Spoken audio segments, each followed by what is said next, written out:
James chapter 1 verse 15 says, desire when it has conceived gives birth to sin, and sin when it's fully grown brings forth death.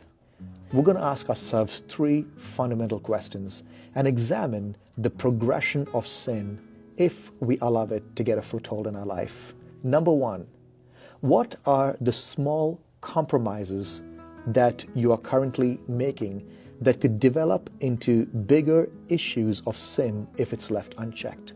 I'm getting ready to go on a road trip, and oftentimes I tend to overlook the tiny little details, checking to see when was the last time the oil change was done, checking to see if I have certain tiny tools like a patch kit for my tire, maybe a first aid kit, because when something goes wrong, those are the things we're going to lose. Those are the things we're going to miss. Are we making tiny little mistakes because we're overlooking those hairline cracks where the enemy is getting a foothold in our lives? Number two, at what stage in the progression of sin, which is desire, action, habit, and character, in what stage do you typically recognize your need for intervention?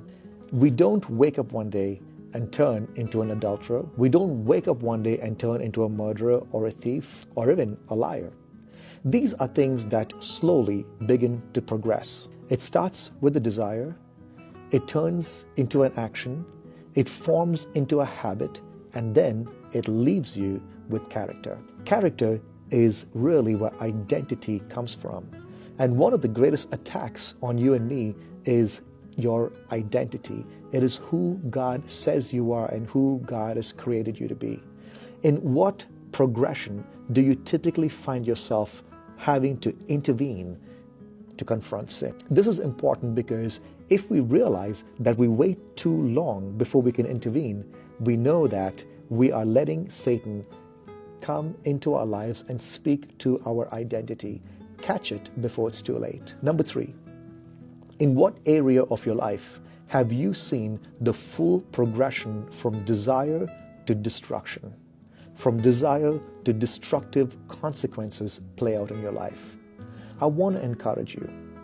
Although you and I can find several areas in our life where Satan has played havoc, it doesn't have to continue on this way. Praise God that because of His forgiveness and His grace, He's able to redeem you from death and into life. Are you ready to walk in that redemption? Come clean with those areas where destruction has entered and invite Jesus to come and restore, rebuild, and reject the works of Satan. God bless you.